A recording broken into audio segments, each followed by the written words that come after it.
Imagine for a moment a secret meeting room in Beijing. On the table, a plan so bold and sinister that it seems straight out of a spy novel. The goal? To paralyze the US economy, kill every single business, and do it overnight. The date chosen? November 1st, 2025. How? Not with missiles or tanks, but with a much quieter and perhaps more powerful weapon. A switch. A switch that controls the flow of the most critical elements of modern technology. A switch that China has been secretly building for decades while the rest of the world slept. This plan is not a fantasy. It came to light last night when one of the countries being secretly blackmailed by the Chinese Communist Party handed the blackmail letters to the Trump administration. The terrifying question is not whether China would try it, but why it thinks it can get away with it. The answer lies in its absolute monopoly over a critical sector that, ironically, was once dominated by the United States. Welcome. What you just witnessed is the first act of the greatest economic war of our era. If you value understanding the true power that moves behind the curtains of geopolitics and how it directly affects your life, we ask that you subscribe to our channel, turn on notifications, and support us with a like. Your support allows us to continue exposing these stories that others prefer to ignore. Now, let's get back to that switch. Because to understand the power China believes it holds in its hands, we must first understand what rare earth elements are. Despite their name, these elements are not actually rare. They are a group of 17 metallic elements found scattered throughout the Earth's crust. In fact, they are more abundant than gold, platinum, or even copper. The difference is that their power lies not in their scarcity, but in their magic. Rare earths are like spices in a haute cuisine dish. They are used in very small quantities, but without them, the dish has no flavor. It doesn't work. They enable incredibly powerful magnetism, unique light-emitting properties, and stability at high temperatures that no other metal can match. That's why they're everywhere. In the powerful magnets of the wind turbines that generate our electricity, in the phosphors that light up our smartphone and TV screens, in the catalysts of industrial processes, in missile guidance systems, submarine sonar, and F-35 fighter jet engines, even in the car parked in your garage. Yes, your car, whether it's gasoline, hybrid, or electric, couldn't run without them. Gasoline cars need them for pollution filters and sensors. Hybrids need even more. And electric vehicles are the most dependent on them. And who is leading the electric vehicle revolution? China. With more than 4 million vehicles sold, the Chinese company BYD has already surpassed Tesla as the world's largest producer, breaking years of US dominance. Its hidden advantage? Unlimited and cheap access to rare earths. The average electric vehicle uses about 1.5 kilograms of rare earth magnets. That may not seem like much, perhaps $50 or $200 per car. But here's the catch. Without that $200 worth of rare earths, you simply can't build the $50,000 car. And that's where China wins the game. The reason other countries failed and China succeeded is a simple but brutal recipe. Extracting rare earths from rock, and above all, separating and refining them, is an incredibly complex, expensive, and most importantly, terribly toxic process. It requires the use of highly dangerous chemicals that generate radioactive waste. It is a combination that most Western countries abandon due to high costs, and above all, serious environmental risks. And that is exactly where China stepped in. As it has done so many times before, Beijing completely ignored environmental concerns. It used its capacity, honed over decades, to scale up production to massive levels, regardless of the human or ecological cost. Today, that monopoly has reached levels that defy imagination. In 2025, China controls more than 90% of the world's rare earth processing capacity. It produces 69% of the world's total, and, most frighteningly, it refines 100% of heavy rare earths, the most critical for defense and high technology. Because in the middle of it all, he squeezed the U.S. by tightening the export controls on rare earth minerals. He did, and I raised our tariffs to 100%. This means that China not only dominates the industry, it owns the entire value chain, from the mine to the engine. It holds the levers that can shut down entire industries overnight. And if you think more people need to understand this kind of power, like and subscribe. It helps stories like this overcome the silence of the algorithm. But it wasn't always this way. There was a time, not so long ago, when the United States was the undisputed king of rare earths. Sounds surprising, right?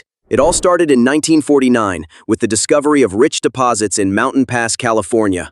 By the 1960s, that mine had become the world's main source, especially of europium, the element that made color television possible. Mountain Pass was a strategic asset, the heart of the American technology and defense industry. But while the United States was mining, China was watching. As early as the 1960s, Chinese executives were visiting Mountain Pass, quietly studying American mining technology. Then, with cheap electricity, non-existent environmental laws, and long-term strategic patience, China began to build its own infrastructure. Not just mines, but refineries and research laboratories. By the 1980s, China was already surpassing the US in rare earth patents and research. Meanwhile, in the US, things began to fall apart. In the 1980s, rare earths were mistakenly classified under the same regulations as thorium, a slightly radioactive element. That bureaucratic decision turned mining and processing into a regulatory nightmare, full of red tape and exorbitant costs. And then disaster struck. In 1997, after multiple radioactive waste spills contaminated the Mojave National Reserve, the mine's owner, Molycorp, faced legal action and had to shut down its processing plant. China saw its opportunity. The following year, in 1998, it flooded the world market with rare earths at rock-bottom prices from its giant Bayan Obo mine. It drove all its Western competitors, including Molycorp, out of business. Even German and Japanese refiners closed their plants in the US and moved to China. But China wasn't just winning on price, it was acquiring technology. One of the biggest turning points was the Magnequench deal. Magnequench was a division of General Motors, created to manufacture neodymium magnets, the most powerful in the world, essential for electric motors. In a surprising move, Magnequench was sold in 1988 to a group linked to the family of former Chinese leader Deng Xiaoping. By 2000, the entire US facility was shut down and moved to China. The US had just handed over the keys to the future. This dominance had a dark and terrible side. China's monopoly on rare earths not only attracted global manufacturers, it also came at a massive human and environmental cost. With unregulated mining, toxic waste, and widespread air and water pollution, rare earth production became a public health disaster. By 2000, China already had 247 cancer villages, especially in mining regions. The cost of rare earth dominance was being paid for with human lives. In response, Beijing began to shift gears. China started imposing production and export quotas, not only to reduce pollution, but also to strengthen its control over global supply and force higher value processing within the country. These quotas created a kind of two-tier pricing system. Rare earths sold within China were cheaper, while exports became limited and expensive. But there was another unexpected consequence. The quotas sparked a thriving smuggling industry. By the mid-2000s, analysts estimated that up to 30% of China's rare earth exports were illegal. A 2012 investigation by Chinese media compared the industry to drug trafficking, saying that only two types of people could trade in rare earths: someone who just got out of prison, or someone who can get someone out of prison. Realizing the loopholes, China changed its strategy. Instead of controlling export volumes, it began deciding which companies could operate. It launched an ambitious and often ruthless campaign to reduce the entire industry to just 6 giant state-owned companies. For 4 years, authorities conducted surprise audits, confiscated illegal ore, and when necessary, blew up and destroyed illegal mining operations. Dozens of small companies were shut down and merged into these 6 massive corporations, known as the Big Six. Through them, Beijing could now control both supply and price. The strategy worked perfectly. Companies around the world had no choice but to follow the supply. Tesla didn't go to China just for cheap labor. It built its gigantic gigafactory in Shanghai because it needed unlimited access to neodymium and dysprosium. Apple, General Motors, Volkswagen, Siemens, all have moved their manufacturing or formed alliances in China because reliable access to rare earths is non-negotiable. And then China showed that it was willing to use this power as a weapon. In 2010, a Chinese fishing boat collided with 2 Japanese Coast Guard vessels. When Japan arrested the captain, Beijing retaliated. It cut off all rare earth exports to Japan for 2 full months. At the same time, it cut its global export quotas by nearly 40%. The results were shocking. Rare earth prices skyrocketed, factories ground to a halt, and panic spread around the world. The price of dysprosium oxide rose from $91 per kilo in 2009 to $2,377 in 2011. For the first time, the United States, Japan, and the European Union were faced with a harsh reality. China could turn rare earths into a weapon whenever it wanted.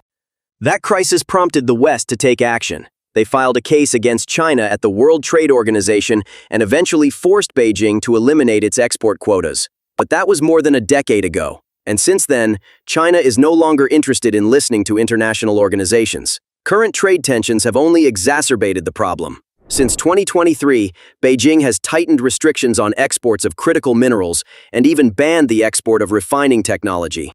And then, on April 4, 2025, Beijing announced total export restrictions. In just 3 weeks, rare earth prices rose between 40% and 65%. The automotive industry was hit hardest. Vehicle plants in Europe shut down. Ford even stopped manufacturing the Explorer at its Chicago factory, because you can't build a modern car without rare earths. This is the power that China believes it wields, and this is why they dared to send those blackmail letters. Now, does this mean that the rest of the world is doomed? Not necessarily. The 2010 crisis was a wake-up call. Since then, the United States and its allies have begun, albeit slowly, to rebuild their own supply chains. The U.S. Department of Defense has set a goal of building a complete mine-to-magnet supply chain by 2027. Since 2020, it has invested more than $439 million in domestic projects. The historic Mountain Pass mine in California has been reopened and modernized by MP Materials. In Texas, Australian company Lynas Rare Earths is building a processing plant with Pentagon support. But even at full capacity, these facilities will only produce a small fraction of what China produces. The road is long and difficult. China can manipulate prices at will, flooding the market with cheap products to bankrupt any new competitors. That is why private investors are hesitant to risk their money. At the same time, the race to find alternatives is in full swing. Tesla has already reduced the rare earth content in its motors by 25%. Toyota has developed motors with less content, and new technologies are emerging. Minnesota-based Niron Magnetics is building magnets that use no rare earths, made from abundant minerals such as iron and nitrogen. Its investors include General Motors and Volvo. Its first plant, due to open between 2026 and 2027, could supply magnets for millions of electric vehicles in North America. Meanwhile, Beijing is pressing ahead with its strategy to dominate global resources, not just in China, but around the world. In Myanmar, rare earth money fuels both sides of a brutal civil war, while the mineral flows to China. In resource-rich Greenland, China has sought to gain control of key projects in a new, Cold War over resources under the ice. In Africa, Chinese state-owned companies are buying up mining assets not only for rare earths, but also for copper, nickel, and cobalt. The story of rare earths is, in short, the story of one of the greatest transfers of strategic power in our era. It is the story of how one nation, with a long-term vision and relentless determination, managed to gain control of the vitamins of the modern economy. And now, the world is slowly waking up to the reality that the switch that controls our technological and defense future has been for too long in the hands of a single power. The question we must ask ourselves is not whether China will use this power again. The question is when, and whether we will be prepared when it does. What do you think? Will the West be able to break this monopoly in time? Or are we doomed to strategic dependence on China for decades to come? Share your thoughts in the comments. Until next time.